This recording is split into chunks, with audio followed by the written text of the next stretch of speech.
Entonces, esta es la clase 7 y hoy día vamos a seguir hablando de caracterización de terreno y perforaciones. Lo vamos a pasar muy bien hoy día, esto es súper entretenido. Bueno, la verdad es que el terreno en sí es entretenido, entonces todo esto que estamos viendo de caracterización geotécnica es espectacular, ¿no? Porque sobre todo cuando uno es joven, lo ideal es que uno se vaya al terreno como ingeniero geotécnico. ¿Ya? Es duro, se trabaja mucho, pero también se pasa muy bien y se hacen muy, muy buenos amigos. ¿Ya? Conocen sectores que probablemente después nunca van a volver, ¿ya? Porque se meten en lugares muy recónditos por la montaña o en algún lugar aislado, ¿cierto? Eventualmente los pueden subir a un helicóptero, ¿ya? En mi caso personal, nunca me subí a un helicóptero por motivos geotécnicos, pero espero que pronto suceda. De hecho, estamos cruzando los dedos para que eso se pueda dar en enero, ¿ya? Con una tesista que tenemos un proyecto para la zona sur de Chile, para un deslizamiento que hubo hace 2, 3 años atrás en la Villa Santa Lucía, que lamentablemente fue muy grave, ¿ya? Entonces, ese tipo de aventuras uno las tiene generalmente en esta etapa de los proyectos geotécnicos que tienen que ver con todo lo que es la caracterización. Obviamente, mientras más complejo el proyecto, mientras más recóndito sea el lugar, más son las opciones de que la caracterización geotécnica se torne más entretenida, ¿no? Ir a hacer una caracterización geotécnica de una casa es súper entretenido, pero ya después de ir a 100 casas, por decir algo, o a varios edificios, uno ya tiene la experiencia suficiente para poder enfrentar otros desafíos, ¿ya? Entonces, lo ideal es que ojalá, no tengo un número fijo para... casi voy a dar el micrófono moviendo tanto las manos. No tengo un número fijo para sugerir, pero me imagino que con 2 años de terreno uno adquiere una experiencia lo suficientemente, al menos, al menos suficiente, ¿ya? Para preparar lo que es su desempeño como ingeniero geotécnico, ¿ya? En particular, otro caso que conozco que le ha tocado realizar caracterizaciones geotécnicas muy entretenidas es un tesista muy bueno que tuve hace algunos años atrás. Bueno, en general tengo la suerte de que todos mis tesistas son muy buenos. Eh, entonces, este muchacho en particular, después de titularse, al poquito tiempo se fue a Australia y lo mandaron a una campaña geotécnica de 3 meses en Sudáfrica. Si es que lo entendí correctamente, me parece que esos fueron los números, ¿ya? Y lo encontré, pero qué tremenda experiencia. O sea, no solamente uno hace ingeniería geotécnica en Australia, ¿ya? Que es un país donde se hace ingeniería geotécnica de muy alta calidad, ¿ya? Sino que además de Australia lo mandan a Sudáfrica a perforar un terreno que para él va a ser obviamente totalmente desconocido. Nunca he podido conversar los detalles con Camilo, ya sé que a Camilo le está yendo muy bien, pero no he tenido la oportunidad de hablar esos detalles con Camilo respecto a eso. Voy a ver si nos resulta tener un poquito más de detalles sobre la aventura de Camilo en Sudáfrica con respecto a esa caracterización geotécnica que le tocó vivir, a ver si puedo tener un poquito más de información para compartir con ustedes, ¿ya? Entonces, avanzando, ¿ya? Bueno, ahí va el disclaimer. Estamos ya... no veo la pantalla para poder ir organizando, planificando mejor la clase. Ya. Hoy día vamos a ver perforación, rotación automática y algunos de los detalles involucrados a esto. La pantalla se ve, ¿cierto? La pantalla se ve y todos me escuchan bien. Dedito arriba, que es así, por favor. Y se está grabando, efectivamente. Ya, buenísimo. Entonces, perforación por rotación. Aquí lo que se hace en la perforación con rotación es que entra un tubo, llámelo así de coloquial, un tubo, ¿ya? Entra un tubo que está implementado a un equipo de perforación, ¿cierto? En el cual este tubo es un tubo de alta resistencia, ¿cierto? Está hecho con un buen acero y está implementado para penetrar el terreno.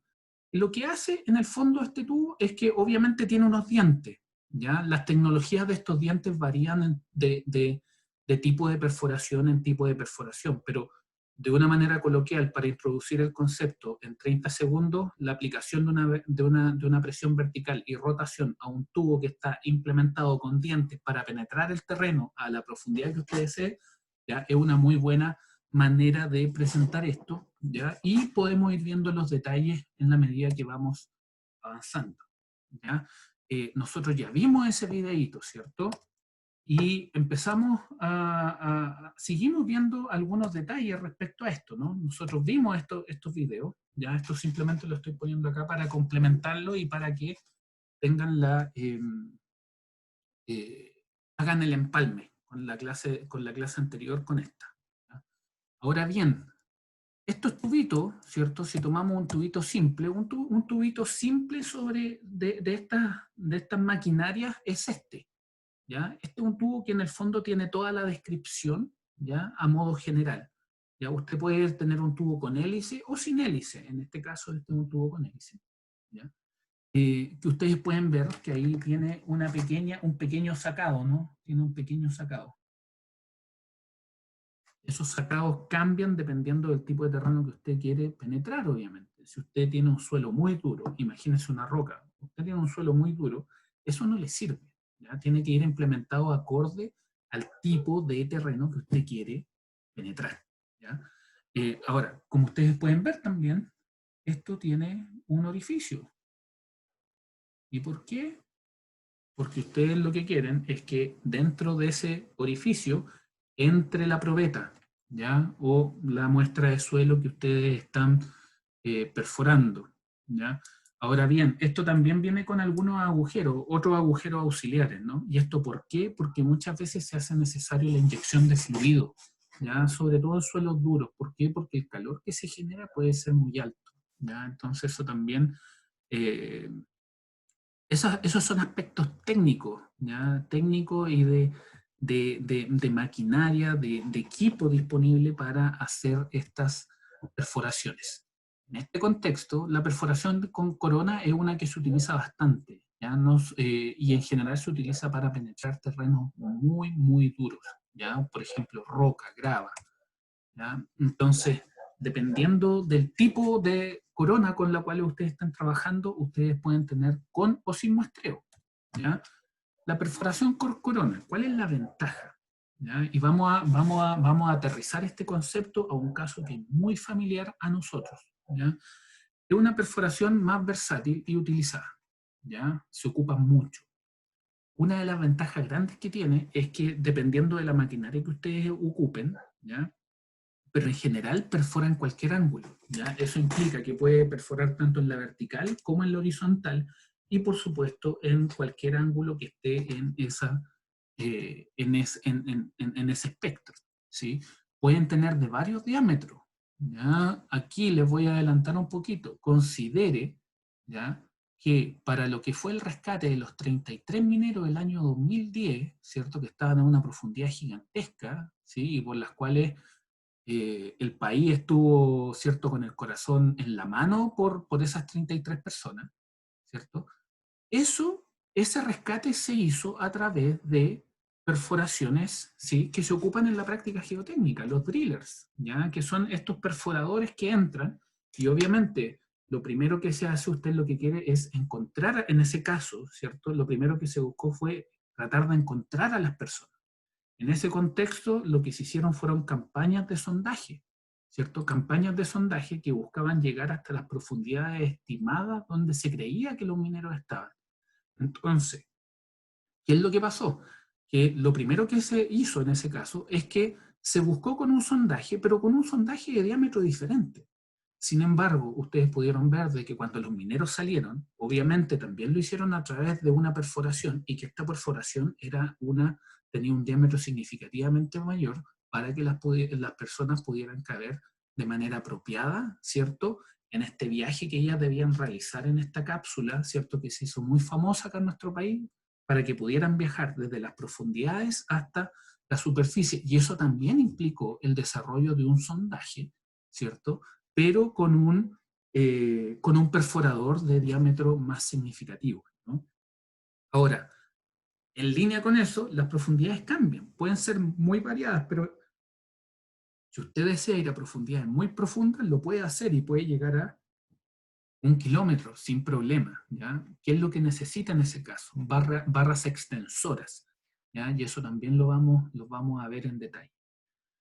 Usted permite obtención de muestra, ¿ya? Con las coronas se permite la obtención de muestra.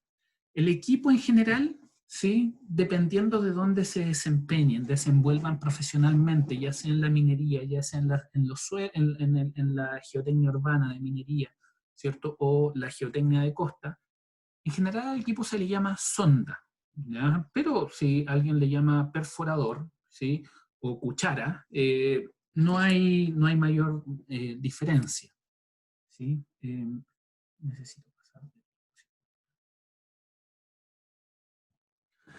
Ahí ustedes tienen un ejemplo, ¿sí? De otra corona, ¿ya? Esta corona en general es para ladrillo y hormigón. También eventualmente les podría servir para grava.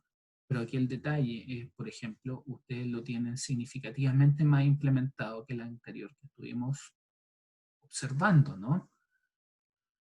Aquí ustedes tienen una que tiene triturador, ¿ya? Esta tiene un triturador en la punta. ¿Y qué es lo que hace este triturador? Va precisamente haciendo eso, va triturando el material que va encontrando en su camino, ¿cierto? Y a la vez va perforando. Entonces, ¿qué es lo que hace? Es una especie de doble función, ¿ya? Hay trituradores que permiten el muestreo de roca en mejor estado, ¿ya? Muy caro, pero en general este, por ejemplo, le permitiría sacar el material molido sin problema por el tubo que se ve, por ejemplo, en este caso acá, donde estamos presentando otro tipo de triturador, ¿ya? Otro tipo de triturador. Eh, Ahí ustedes ven otro, ¿cierto? Y este ya tiene implementados los dientes de manera continua, ¿no? No es que aparezca un diente cada cierto espacio como en este, sino que este ya es un triturador que tiene la implementación. El diente parte desde el punto donde se termina el diente anterior, ¿ya? Entonces, eso ahí, ¿cierto? Esa es la configuración que tenemos para este, para este perforador, ¿ya? Perforación con diamantina. ¿Qué significa la perforación con diamantina? Nosotros hasta ahora hemos estado viendo el material de estos equipos es acero, ¿ya? El acero, por muy bueno que sea, el acero igual se desgasta, ¿ya? El acero igual puede sufrir deformaciones. Entonces, en este caso, si usted quiere perforar esto, por ejemplo, en una roca, ¿ya? Y la roca es tremendamente dura, es probable que usted pueda hacer algo, pero su equipo va a quedar destruido. Entonces, en ese contexto, hay equipos que están mejor preparados dependiendo de la dureza del material, y en ese contexto, la diamantina es una perforación que se practica mucho, sobre todo en la industria minera, ¿ya? Y lo que hace es que el sondaje con diamantina tiene una broca, ¿ya? Tiene una corona, igual que los demás, ¿ya? Tiene un frente de ataque el cual va perturbando, modificando y metiendo la probeta, ¿cierto? El suelo, la muestra de suelo que usted quiere tomar, la va metiendo en este sondaje, ¿ya? Pero bien implementado diamantina, con diamante, ¿ya? Un material muy, muy, muy duro, ¿ya? Que va a cortar cualquier roca, ¿ya? Ah, bueno, ahí dice, posee diamantes, corta cualquier tipo de material y tienen mayor duración, ¿ya? Obviamente tienen mayor duración por tratarse de materiales perforantes que tienen una mayor calidad para realizar este tipo de tareas. Ahora, ¿qué es lo que pasa? El diamante es caro, ¿ya? Entonces, este diamante, ¿cierto? Para que no sea un equipo impagable, ¿cierto? ¿Qué es lo que hace? Que lo que hace es que trabaja con diamantina estratégicamente distribuida, ¿Ya? ¿A qué me refiero con diamantina estratégicamente distribuida? Está en esta zona de la punta, ¿sí? Y ustedes ven ahí una zona 1, una zona 2 y una zona 3. Y cumplen diferentes funciones, ¿ya? Ahí están las... Esta zona, por ejemplo, esta es la zona, ahí la voy a remarcar, pensé que los tenía descritos. Esta es la zona que rompe, ¿cierto? Esta es la zona que rompe. Esta es la zona interior, ¿cierto? ¿Y qué es lo que hace? ¿Cierto? Suaviza el material que va entrando hacia el interior del agujero, ¿cierto? Para que el material entre de manera más suave al interior de los tubos con los cuales ustedes van a ir muestreando este material, ¿ya? Y el tercero es parecido, pero por la zona exterior. Cumple una función similar, pero por la zona exterior, ¿ya? Sondajes con diamantina, como ustedes pueden ver, diferentes diámetros, diferentes modalidades, ¿cierto? Esta es una modalidad diferente a la que estaba en el anterior, ¿cierto? Esto tiene las protuberancias significativamente más marcadas que en esta, por ejemplo. De esta también funciona mucho bajo el concepto del filo, ¿no? El filo tiene esas ranuras que lo que hacen es generar especies de cuchillitos en ese sector, ¿cierto? Y es por eso que esto eventualmente podría incluso avanzar más rápido, ¿ya? Aquí hay algunas descripciones respecto de las diamantinas utilizadas, ¿no? Dependiendo de la dureza del material, dependiendo de las capacidades del equipo, ¿cierto? Aquí, por ejemplo, aquí es donde sale la dureza del material, ¿cierto? Si usted necesita un material más suave, usted en este caso va con la diamantina morada, ¿sí? Estoy pensando en el contexto del sitio web donde encontré esta información, ya que ustedes la pueden ver referenciada ahí. eh, la encontré referenciada ahí. Lamentablemente no hay mucho material disponible que no pertenezca a una industria. Ya estos son equipos que requieren hartos recursos, entonces desde una perspectiva académica cuesta acceder a este tipo de información. ¿Ya? Entonces ahí ustedes tienen material más suave, hay material más duro, ¿cierto? Y dependiendo de eso, ustedes eligen su diamantina, entendiendo que la dureza, ¿cierto?, cambia en un rango de 1 a 9. Eso es importante. Para quienes les guste la ingeniería geotécnica, tomar cursos de geología es sumamente importante. En caso que tenga tiempo, que quiera ser geotécnico y que quiera tomar cursos entretenidos con muy buenos terrenos, ya hablo desde mi experiencia personal como estudiante, que cuando lo hice, la verdad es que me salió muy a cuenta, lo pasé muy bien aprendiendo, es el curso de geología general y el curso de geología estructural, ¿ya? eh, que complementan de manera bastante positiva lo que es lo que uno aprende en los cursos de Geotecnia 1, Geomecánica y Fundaciones, ¿ya? Sondaje con diamantina. La corona está unida al barril, ¿cierto? El barril entendido como todo el sector que tiene la punta, ¿no? Se agregan barras por donde circulan fluidos, ¿cierto? Si esto quiere llegar a una profundidad grande, ¿cierto? Tiene que tener barras extensoras. ¿Por qué circulan los fluidos? Porque imagínese, suponga que usted está en el caso de un suelo muy duro y tiene diamantina, el calor por fricción que se genera a esa profundidad, ¿cierto? Porque además es una zona que en la medida que usted aumenta en profundidad también aumenta el confinamiento. Entonces, usted tiene que romper todas esas barreras, ¿cierto? Para poder penetrar el terreno, lo cual ante el concepto de penetración, contención y rotación, contención vertical y rotación, ¿cierto? El calor que se genera no es despreciable, ¿ya? Entonces, en ese contexto, muchas veces se utilizan fluidos, agua, para poder mantener a raya lo que es la temperatura en esta zona, ¿ya? Bueno, ahí está, ¿no? Los fluidos enfrían la corona y los fluidos también ayudan a sacar sedimento al interior, ¿cierto? Porque esta es agua que entra, pero no es que agua que entre por gravedad, es agua que entra a presión, ¿cierto? Porque cumple varios roles, cumple desde limpieza hasta ayuda para para que esto suba hacia arriba, ¿cierto? El material que va ingresando a los muestradores suba hacia arriba, ¿sí? Así como también un moderador de la temperatura en estas actividades. ¿Ya? Ahí ustedes tienen algunos de los equipos, ¿cierto? Con los cuales se hacen estas perforaciones en terreno, ¿ya? Son, son camiones, ¿ya? El tamaño del camión depende del tamaño del equipo implementado que usted tiene para poder perforar en profundidad. ¿Ya? Ahí tiene un ejemplo de lo que son las barras extensoras. ¿Ya? Como usted puede ver, en general estas barras extensoras tienen diámetros de entre 3 y 5 metros. En general yo diría que el número que más se repite es de 3 metros. ¿Ya? Eh, eh, entonces, si usted hace la multiplicación, usted se puede dar cuenta de que ese camión, ¿cierto?, que está exclusivamente cargado con barras, es para una tarea de caracterización geotécnica en la cual la misión en este caso es muestrear el terreno, ¿cierto?, hasta profundidades significativas. Estamos pensando que si queremos muestrear una profundidad significativa, es porque la obra que necesitamos trabajar, ¿cierto?, desarrollar en el futuro, o que se está desarrollando, es una obra de proporciones, ¿no? Estamos pensando o en un tranque de relave, o en una galería subterránea, ¿cierto? Estamos pensando en profundidades significativas, ¿ya?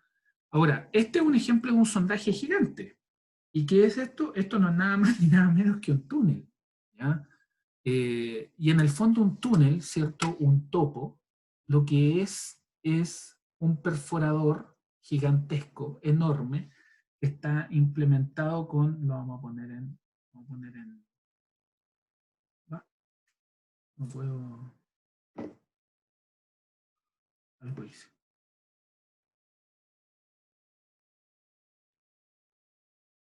Que está implementado con diamantes. Está implementado con diamantes en todas las posiciones, ¿cierto? En diferentes zonas y en diferentes posiciones, porque usted lo que quiere es perforar, en este caso, un túnel.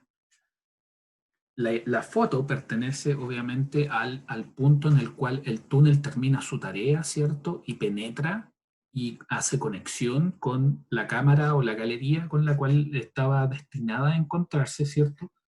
Eh, pero aquí el punto es este, un sondaje gigante, el túnel, la tuneladora, ¿cierto? Que en Chile estos últimos años se está implementando esta tecnología en el país. Antes los túneles se hacían con otras tecnologías, ¿ya? Con otros métodos constructivos. Sin embargo, estos últimos años el tema de los túneles ha sufrido un impulso muy positivo.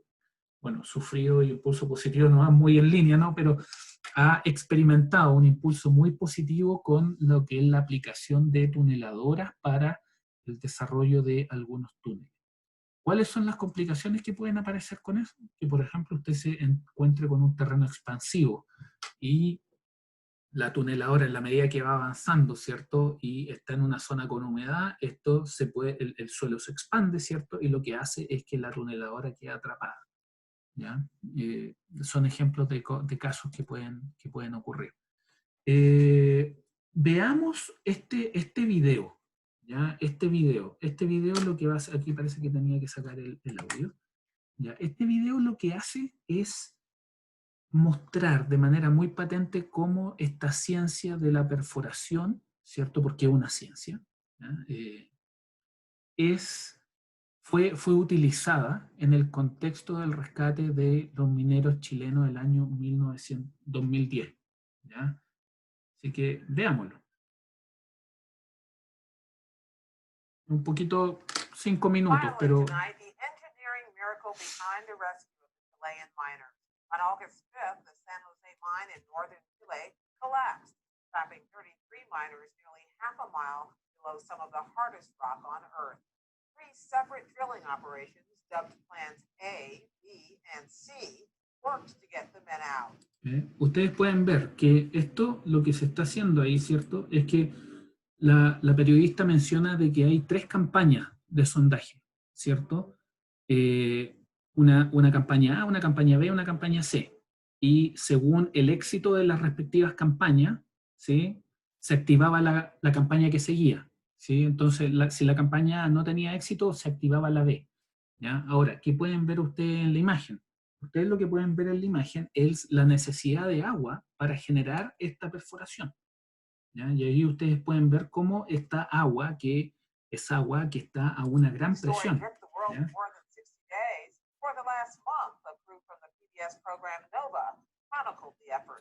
Here are two excerpts from their documentary, starting 1 month into the crisis.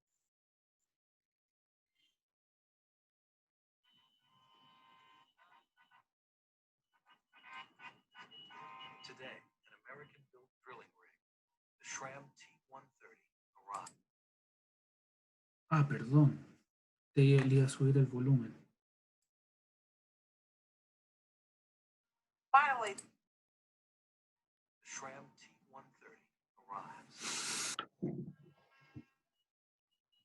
It's part of a daring rescue plan, dubbed Plan B, Ahí sí. that started with a phone call from Pennsylvania-based drilling engineer Brandon Fisher. When we initially saw that they were planning on taking as long as Christmas, we felt that we needed to get involved and at least reach out and let people know from Chile that we have technology that could possibly help. Brandon's plan is brutal, but much faster. Instead of grinding the rock like Plan A, his drill will smash it. Compressed air forces. ¿Ya? Aquí se presenta otra tecnología de perforación. Y lo que plantea el documental es que la primera etapa, ¿cierto? Lo que planteó es la perforación convencional que nosotros venimos conversando, ¿cierto? Pero ¿qué era lo que sucedía? Estaba siendo un poco lenta. Entonces apareció esta segunda alternativa, ¿cierto? ¿Y qué es lo que hace? Es que esta alternativa lo que va haciendo es que va avanzando con golpeteos contra la roca, y lo que hace es que la muele, ¿ya? Y la muele de manera supersónica, ¿ya? Y aquí lo que van a mencionar es que este golpeteo supersónico ocurre a una velocidad de 20 golpes por segundo, ¿ya? Imagínense, 20 golpes por segundo, y en ese contexto usted muele roca en ese segundo. Entonces, es una metodología de avance que es más rápida y que requiere mucha energía para que se pueda concretar el avance. A piston to smash into a drill head made of hardened tungsten steel points. These points hammer into the rock 20 times a second.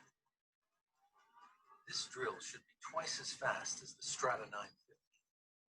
Como ustedes pueden ver, ¿cierto? La entrada es en un ángulo, en este caso. No es vertical, es en un ángulo. ¿Por qué? Porque ellos tienen una estrategia de direccionalidad para la perforación. There's one ¿Ya? major drawback. You can't steer it. But Brandon has a plan. 3 6-inch diameter shafts run down to the miners. They're supplying the men with food, water, medical supplies. Brandon's bold idea is to sacrifice one of these supply lines. He will use it to guide his air-powered hammer. The Plan B team have designed a special hammerhead with a guide piece on the tip that allows the drill to follow the existing pilot hole.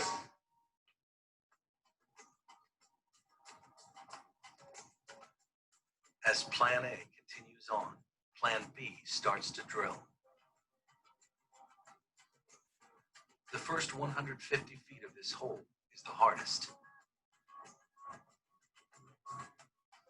The drilling bit has to change direction steeply at the top as it follows the existing pilot hole.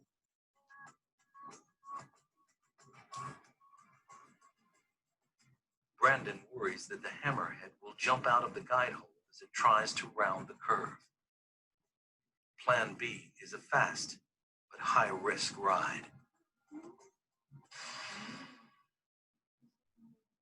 Day 65.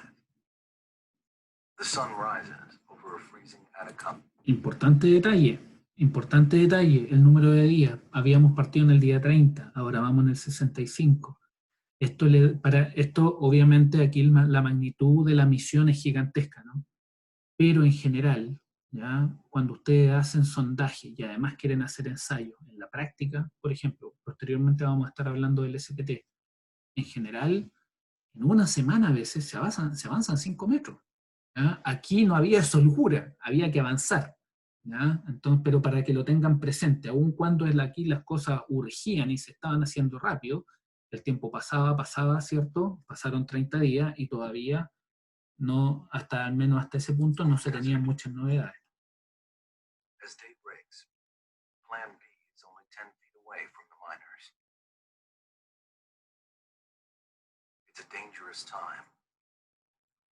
The rock directly above the tunnel roof is weak. The threat of major collapse is very real.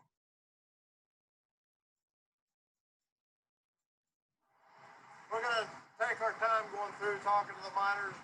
They'll be telling us what they're seeing down there. Oh, everyone's just completely pumped up right now.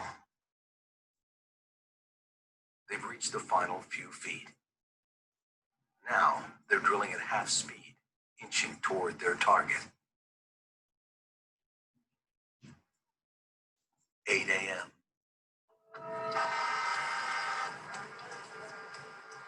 Brandon Fisher's specially designed drill smashes through to the miners.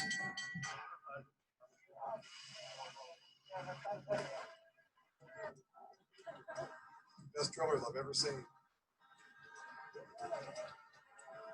This is the 33rd day that we were drilling. 33 days, 33 miners. I just can't believe we're finally here. It's just, I don't even know what to say. I just feel like I'm ready to explode. After 65 torturous days underground, the Plan B team gives the miners their escape route. This is the hardest job I've ever been on in my life, technically and obviously emotionally. And it fought us the whole way. They really fought us the whole way. And there was a lot of times we didn't think we'd make it. At the very end, you probably saw the pipe jamming. The roof bolts were catching in the teeth. And, you know, it's like, oh, great, we're not going to be able to make it. But, yeah, we made it. Mission accomplished. The Plan B team leaves. Un muy bonito video sobre cómo a través de la ciencia y la ingeniería servimos a nuestra sociedad. ¿Ya? Entonces, bueno, cuando usted perfora en terreno esto, ¿cierto? Todos los links de los videos están siempre abajito, ¿ya? En caso que usted quiera volver a verlos o esté curioso sobre algún detalle que le permita saltar a otro video con información igual de valiosa, ¿ya? Una vez que, en la medida que usted va perforando, ¿cierto? Se empiezan a rescatar los testigos, ¿ya? Se empiezan a rescatar los testigos de suelo. En este caso, usted lo que va observando es que aquí el testigo, ¿cierto? Ya está descubierto. Esto ya salió de la máquina, ¿sí? En este contexto lo que hace es que la muestra viaja por el tubo, ¿cierto? Viaja hasta la superficie y se empieza a recolectar, ¿ya? En superficie. Entonces, ¿qué es lo que pasa? En el caso anterior, ¿cierto? Era roca, y como ustedes pueden ver, eso es sumamente importante, ¿ya? Quizás nos deberíamos quedar aquí un ratito. Y es que, por ejemplo, fíjese que en esta zona de acá, en esta zona de allí, se observa suelo más granular que en esta zona de acá, ¿cierto? Aquí se observa roca altamente fracturada.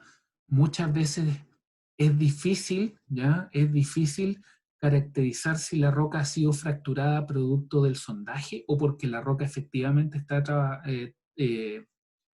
está fracturada en profundidad, ¿ya? Es por eso que usted necesita gente muy capacitada para la interpretación de estos ensayos, ¿ya? Y en general ahí es un esfuerzo entre el geotécnico y el geólogo, ¿ya? Los geólogos para la práctica de la ingeniería geotécnica son fundamentales, ¿ya? O sea, los ingenieros geólogos especializados en particular en geotecnia son un tremendo apoyo cuando uno quiere describir un sondaje, cuando uno quiere entender el contexto geomorfológico del sector donde uno quiere emplazarse en el proyecto que está desarrollando, ¿ya? Y obviamente ellos manejan también muy bien qué es lo que podría estar pasando cuando sale una roca toda triturada, y pueden dar una explicación respecto a qué es lo que está pasando con el material en profundidad. Hay veces en que también eso es obvio, ¿ya? Hay veces en que eso también es obvio. ¿Por qué? Porque sale un testigo perfecto y sale con una línea al medio, ¿cierto? Eso podría hablar de una falla, pero ¿qué es lo que pasa? Uno tiene que ver la calidad de qué es lo que pasa en la superficie, porque si se ve muy nuevo, uno podría decir, quizás fue el sondaje el que la rompió, ¿cierto? O efectivamente esto podría ser una falla. Ahora, ¿qué es lo que pasa? Generalmente cuando usted atraviesa una falla, ¿ya? Ese sondaje en la zona superficial le aparece relativamente sucio, ¿ya? Con material entre medio, que eso es, le estoy dando un ejemplo acá, ¿ya? De cómo usted podría identificar si está enfrentando una falla o no, ¿ya? Obviamente, mi explicación de 10 segundos en ningún caso va a complementar, en ningún caso va a... compite con la experiencia de experimentar lo que es la revisión de un sondaje, ¿cierto?, en terreno o en laboratorio, ¿ya? Pero es para darle ideas de detalles de los cuales uno se afirma para poder tomar decisiones respecto a la información que va a transmitir, ¿ya? Aquí ustedes pueden ver que el material nuevamente cambia con respecto al que está acá, ¿cierto? Entonces, ese tipo de cosas son importantes. Aquí, ¿qué es lo que ustedes pueden ver? Este suelo que se está mostrando acá, esto ya es suelo, ¿no? Esto es suelo. Y uno de mirarlo, ¿cierto? ¿Qué es lo que dice? En base al color, ¿cierto? Y en base a la humedad que tiene, uno podría decir, eso tiene pinta de ser un suelo fino, ¿cierto? A partir de una imagen. Podría ser un suelo fino con arenas, ¿ya? Y que uno ve el color principalmente del fino que predomina la matriz de suelo. Pero si ustedes se fijan acá, en esta zona de acá, eso tiene un color diferente al que se observa en esta zona, ¿cierto? Y también tiene un poquito más de textura, entonces uno podría pensar de que quizás esa estamos enfrentados ahí, se enfrenta a un cambio de estrato, ¿ya? Lamentablemente acá no conocemos qué es lo que está pasando, entonces no podemos decir mucho, pero sí podemos hablar de esta zona que nosotros estamos viendo acá y que presenta una leve diferencia con lo que se está observando en la primera parte de la muestra, ¿ya? Otras técnicas que se utilizan, ¿ya? Otras técnicas que se utilizan, sí, efectivamente se utilizan otras técnicas, ¿ya? Otras técnicas, si bien pueden presentar ventajas, se deben tener en cuenta, ¿ya? Se debe tener en cuenta, perdón, que la calidad del muestreo afecta directamente la calidad de la muestra. ¿Por qué lo digo? Fíjese en esto.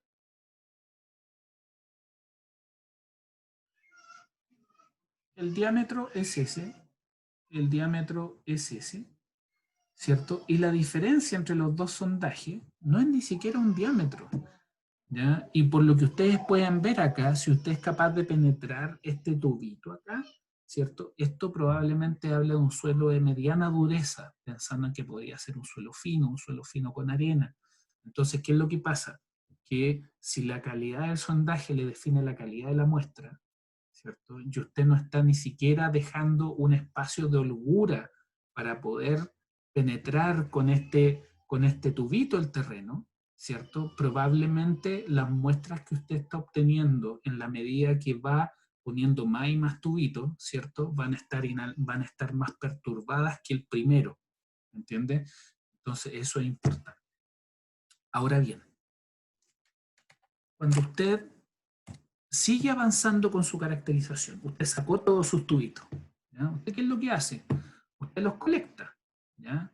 Y lo que nosotros veíamos era que dependiendo del material, ¿cierto? Si el material permitía la extrusión directa, usted lo que va haciendo es sacar el material. Sin embargo, eso no siempre es posible de manera directa en la medida que usted va operando, sino que lo que tiene que hacer es tomarse el tiempo de extruir las muestras de los tubos. Y eso toma tiempo, puede tomar tiempo, sobre todo si usted tiene un suelo fino, ¿cierto? Si tiene un suelo muy cohesivo, ¿ya? ¿Por qué? Porque la adherencia entre el suelo fino, ¿cierto? Y el tubo va a ser muy grande, ¿ya? Va a ser muy grande. Entonces, existen ciertas técnicas para que esa adherencia, ¿ya?, se reduzca para que la probeta pueda salir del tubo, ¿ya? Entonces, aquí usted tiene sus muestras coleccionadas, ¿ya? Estas son sus muestras coleccionadas, ¿ya? Entonces, ¿qué es lo que hace? Usted tiene dos opciones y todo depende de dónde esté. En este caso, usted tiene hartos tubos. Usted efectivamente se puede llevar todos esos tubos al laboratorio, ¿ya? Pero muchas veces lo que uno quiere es recolectar las muestras en terreno de manera directa. Para trabajar las muestras de manera directa en el terreno, uno lo que hace es que ocupa las máquinas extrusoras, ¿cierto?, que extraen el equipo, perdón, la muestra de suelo, las extraen, ¿ya? Y lo pueden hacer de manera rápida. Trabajan con bombas, ¿cierto? Son automáticas y permiten un trabajo rápido, ¿ya?, para ir sacando las muestras en terreno. Entonces, eso sobre todo es útil cuando usted no tiene muchos tubos, ¿ya? Entonces, en la medida que van llegando los tubos, ¿cierto?, o usted colecciona una cantidad de tubos que usted estime conveniente, y las pone en este sistema, y lo que hace el sistema es que empieza a extruir la muestra, ¿ya? Ahora, si usted se la lleva al laboratorio, usted lo pueden hacer tal como lo hacían en geotecnia, ¿ya? Y ocupan esto, ¿ya? Ahora, ambas las pueden ocupar en ambos escenarios. La máquina de la izquierda y la de la derecha las pueden ocupar tanto en laboratorio como en terreno, ¿ya?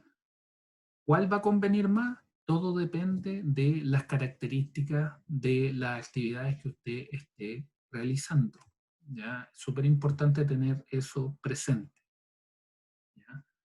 Ahora bien, si seguimos en ese contexto, acá tenemos un videíto de cómo funciona una de estas máquinas, ¿ya? En particular, esto es la máquina de la izquierda, ¿ya?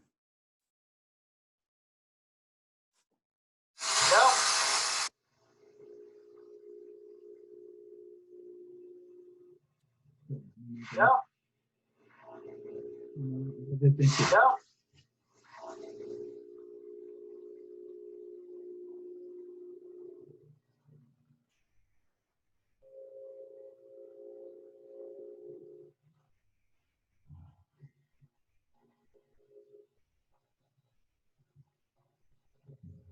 Fíjense en cómo va saliendo su suelo, ¿ya?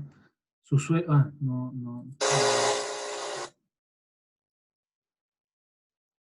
su suelo va saliendo, ¿cierto?, significativamente remoldeado, ¿me entiende? La probeta, al salir, ¿ya?, ¿ya?, está mostrándole a usted cómo está eso en terreno, ¿ya? O sea, fíjese en cómo está su terreno. Obviamente también hay un efecto del muestreo, ¿ya? Pero ahí se observa, ¿cierto?, que el material está significativamente, tiene perturbaciones, ¿ya? Lo otro, la rapidez. Aquí usted sacó, ¿cuánto habrá sacado? ¿Habrá sacado medio metro de suelo? Medio metro de suelo, 30 centímetros de suelo. A ver, también no me olvido, a ver si ahí tenemos una mejor visión de esto.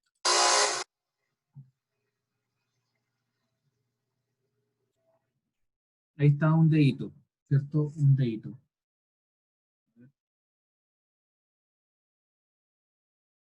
Un dedito. Sí, perfectamente podría haber sido medio metro. Podría haber sido medio metro. Al querer sacar eso, ese medio metro, fíjese que ¿cuánto salió? En 30 segundos.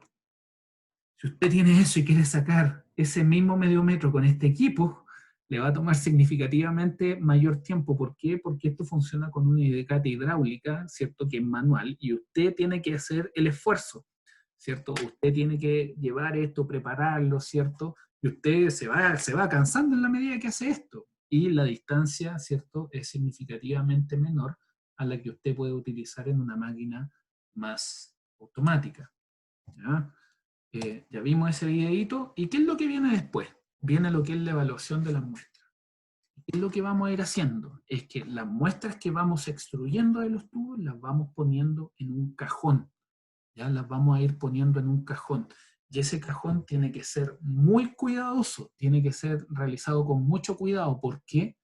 Porque usted en el cajón, usted quiere meter las muestras para representar el terreno. Eso quiere decir que tiene que tener muy claro qué punto del tubito es el superior. Cuando el suelo sale, ¿cierto? El suelo sale de este tubo, usted tiene que tener muy claro, ¿sí?, el inicio y el final del tubo para que no vaya a poner el suelo al revés, ¿ya? Usted lo que está haciendo es trabajar con esto para describir un perfil de suelo.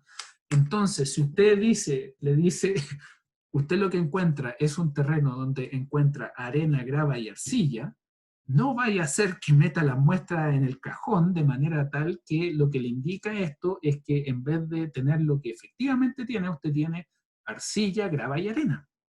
¿Ya? Eso tiene un efecto significativo en cómo usted va a abordar el diseño y cómo va a abordar, ¿cierto?, los aspectos críticos de su trabajo cuando llegue el momento de tomar decisiones respecto a, por ejemplo, qué modelo numérico voy a generar a partir de la información de terreno. ¿Ya? No es lo mismo que tiemble con la arcilla en superficie que con la arcilla en profundidad. Lo mismo pasa con la arena. ¿Ya? Entonces, aquí viene un trabajo fuertísimo de los geólogos y de los geotécnicos en terreno. ¿Ya? Ideal, ¿no? Permiso, tengo que hacer un arreglo. ¿Ya? Ideal que, es por eso que cuando tenga una campaña geotécnica, ¿ya?, usted está en su empresa o en una empresa y manda a hacer una campaña geotécnica, que haya alguien de su confianza, de su equipo de trabajo, inspeccionando que las cosas se estén realizando bien en terreno. ¿Por qué? Porque la idea es que también participe de eso, ¿ya? También participe de esas actividades, porque eso le va a dar información valiosísima al momento de tener que tomar decisiones. Vamos a ver ejemplos de cómo se puede aplicar eso, ¿ya? Entonces aquí está el cajón, ¿ya? Esto es un cajón, ¿cierto? Esto es un cajón hechizo en este caso, ¿ya? Es un cajón bastante simple. Aquí están trabajando con cajitas que pueden ser de lata, ¿ya? Las que a mí más me han tocado ver en terreno son cajitas de madera, ¿ya? Y en el laboratorio del MESESUB también tenemos cajitas de madera, ¿ya? Entonces, aquí, ¿qué es lo que usted ve? Usted va poniendo la descripción del suelo y usted lo va poniendo en un orden correlativo, ¿cierto? Desde lo más superficial hasta lo más profundo, haciendo sus notaciones. Usted le pone estos tacos que usted ve acá, ¿ya? Estos tacos. Importante el tema de los tacos. ¿Por qué? Porque en el taco usted va a poner información, ¿ya? Usted va a poner información. Usted va a poner, por ejemplo, a ver, supongamos un ejemplo. Usted tiene vamos a hacer un cajoncito nosotros. Supongamos que tenemos un cajoncito de 3 ranuras, ¿ya? Y esto en general los cajones están generados de una manera tal que idealmente tienen 1 metro, ¿ya? 1 metro de largo. Entonces, supongamos, ¿ya?, que en el primer metro le salió toda la muestra. ¿Ya? Me salió toda la muestra y salió que era arcilla. O supongamos que el primer 1,5 metros de muestra era arcilla. Listo, el primer 1,5 metros era de arcilla. Entonces, ¿qué es lo que va a poner usted? Usted va a poner acá, va a poner un taco, y en ese taco va a ir información significativa. Va a salir primero la profundidad. Usted va a poner ahí, esto se tuvo entre 0 y 1,5 metros, por ejemplo, ¿cierto? Ahora, lo otro es que usted quiere informar la recuperación. La recuperación es un dato muy relevante para los ingenieros geotécnicos, ¿ya? La recuperación del suelo, en particular cuando hay arenas, es muy importante. Y usted aquí pone la recuperación, ¿ya? Perdón, la recuperación. Recuperación, ¿ya? Entonces, ¿cuánto es lo que recuperó? ¿Ya? Ahora, supongamos que después de encontrar la arcilla, usted avanzó un metro, y en ese metro usted le salió arena y recuperó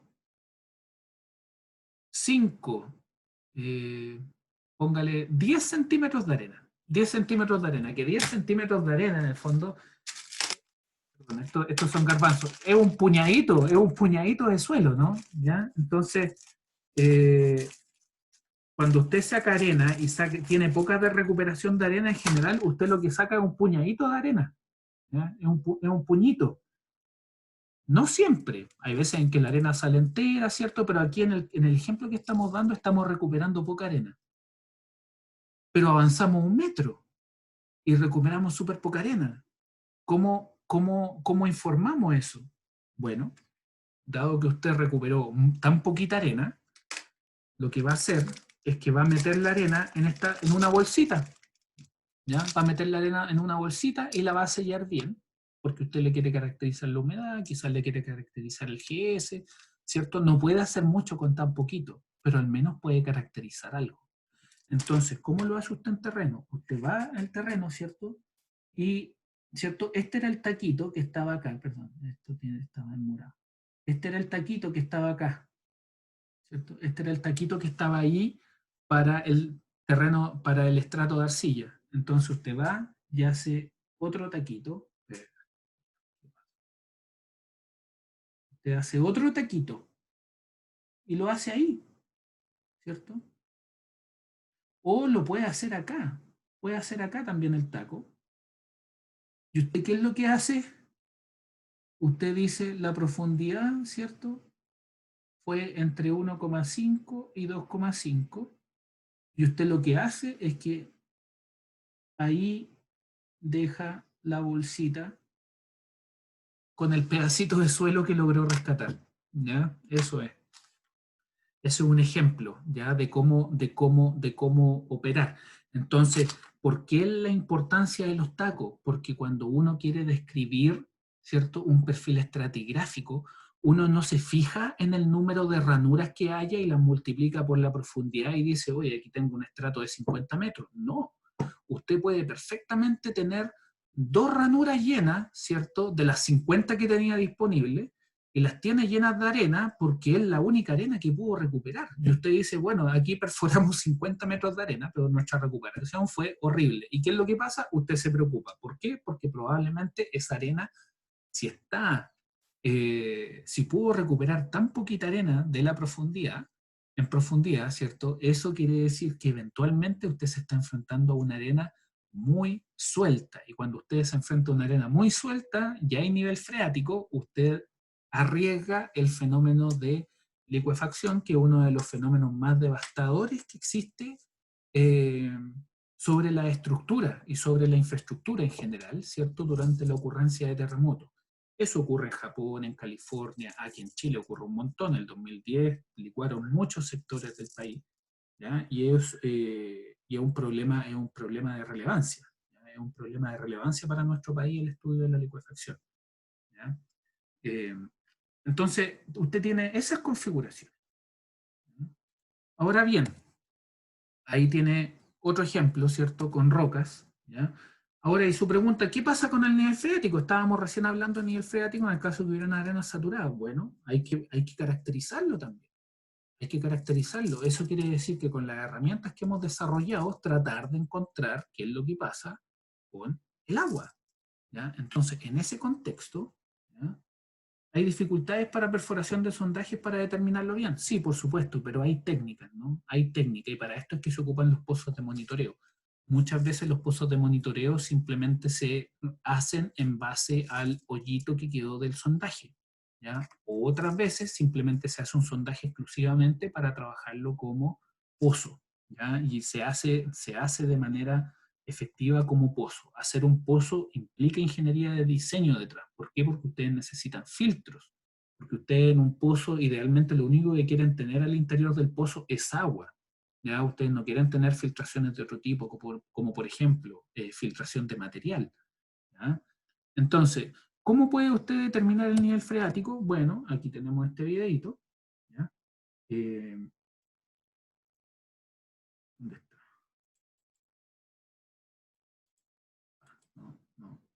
No me funciona. A ver. No, parece que no. A ver, vamos a ver si lo logramos. Ah, ahí está. ¿Ya? Fíjense, él lo que tiene es una cuerda. El colega ahí tiene una cuerda en la mano. Pero en particular, en la punta de la cuerda hay una especie de lápiz, ¿no? Ese es un sensor, ¿ya? Es un sensor que suena al momento de entrar en contacto con agua. Entonces, ¿qué es lo que ocurre? Que él va a meter el lapicito, ¿cierto? Por el sondaje, por el pozo hacia abajo, ¿ya? Hasta que encuentre agua. Cuando la encuentra, eso debería sonar.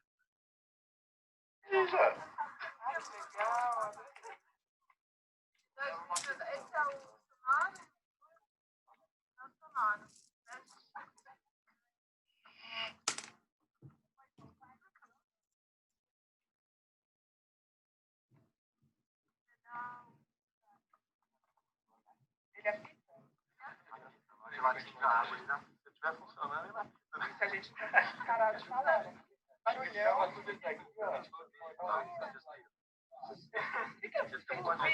Tá funcionando, acho.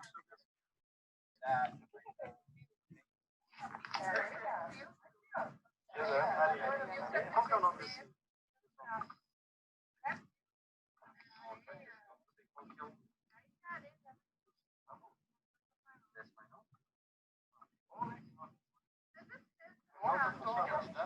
Seja por isso. Aí, ó, viu? Eu tô manualmente. Não faço neto.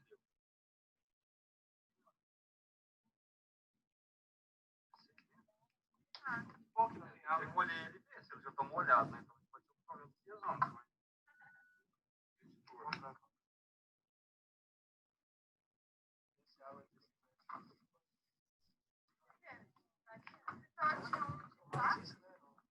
Mas na verdade, nós estamos na bandeira, né?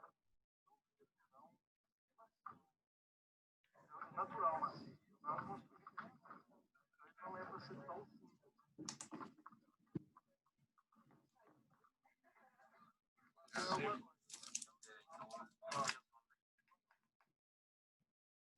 Buenísimo. ¿Ya? Ahora, ¿cómo luce un pozo? Un pozo luce así, por dentro. Aquí lo que estaba buscando este colega era una filtración dentro de su pozo. ¿Ya?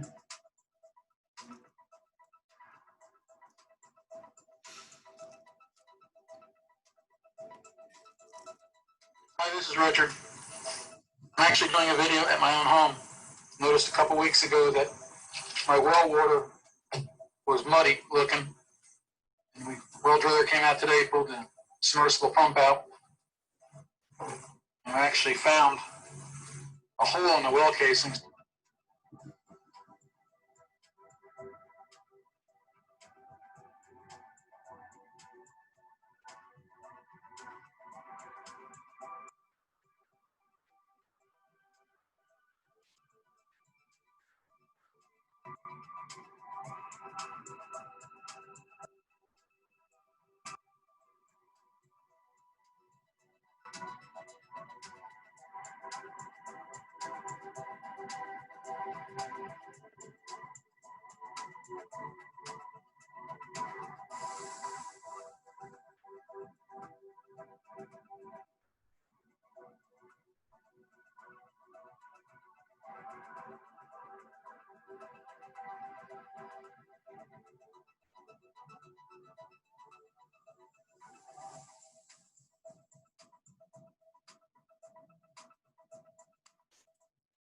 ¿Ya? Entonces, súper importante.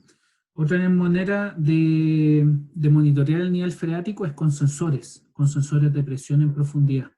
¿Y qué es lo que hacen? Que el sensor que está al fondo del pozo, lo que hace es simplemente ir midiendo las variaciones en el nivel de agua en vista de la presión, ¿ya? Entonces, esa otra manera, y que ustedes la pueden tener monitoreada desde la oficina, ¿cierto? Y eso les da les puede dar la posibilidad de traquear de manera mucho más eficiente y con mucho más datos qué es lo que está pasando en el sector de interés, ¿ya? Las nomenclaturas, habíamos hablado un poquito de las nomenclaturas, perdón. ¿Cierto? La nomenclatura muy similar a lo que habíamos visto para la norma 1508, ¿cierto? Que habíamos mencionado. ¿Por qué? Porque ustedes después tienen que poner toda esta información gráfica, en una descripción gráfica, que es lo que se llama el board log, ¿ya? Que es simplemente ir poniendo, es hacer un esquema de qué es lo que pasa con el perfil de suelo en profundidad. Ahora, ustedes, ¿cierto? Con lo aprendido hasta ahora, nosotros solamente somos capaces de caracterizar lo que está ocurriendo acá. Espacialmente, nosotros ahora tenemos los estratos, sabemos dónde está el agua, sabemos cómo interactúan entre ellos, cómo espacialmente interactúan y qué es lo que describen. Tenemos una idea, ¿cierto?, de qué es lo que hay, ¿sí? Sin embargo, nosotros como ingenieros geotécnicos necesitamos caracterizar deformaciones y necesitamos caracterizar tensiones. Por lo tanto, todo lo que hemos hecho hasta ahora, ¿cierto?, necesitamos complementarlo con información ingenieril. Y ahí es donde radica la importancia de que en la medida que hagamos sondajes, ¿ya?, necesitamos ir rescatando muestras, necesitamos ir describiendo el espacio de suelo, ¿cierto?, en profundidad, pero por sobre todo caracterizarlo a través de ensayos. Y es por eso que los ensayos de terreno y los ensayos de laboratorio son tan importantes. Ustedes ya conocen gran parte de los ensayos de laboratorio, ¿cierto? O una porción no menor, ¿ya? Conocen bastante. Por supuesto, hay un espectro mucho más amplio de eso, ¿ya? Pero ahora lo que necesitamos es complementar lo que ustedes saben del laboratorio, complementarlo con lo que es la realización de ensayos en terreno, porque hasta ahora solamente hemos desarrollado metodologías y estudiado técnicas, ¿ya?, que nos permiten caracterizar espacialmente y cualitativamente qué es lo que pasa en profundidad, ¿ya? Entonces ahora nuestra meta es determinar las propiedades ingenieriles y para eso vamos a empezar, ¿cierto? Vamos a empezar el estudio de lo que son los ensayos en terreno para ver cómo los ensayos en terreno y de laboratorio, más la caracterización espacial que acabamos de determinar, ¿cierto?, nos permiten entender qué es lo que tenemos bajo el terreno, ¿ya? Hay un pequeño escrito que complementa lo que habíamos estudiado en excavaciones, ¿ya?, para su consideración. Es muy largo el texto, lo pueden leer ustedes, ¿ya? Además que ya son las 1:10, ya llevamos 1 hora de clase, así que si no hay más dudas, consultas, preguntas respecto a lo que estamos viendo, me despido, aquí dejo de grabar.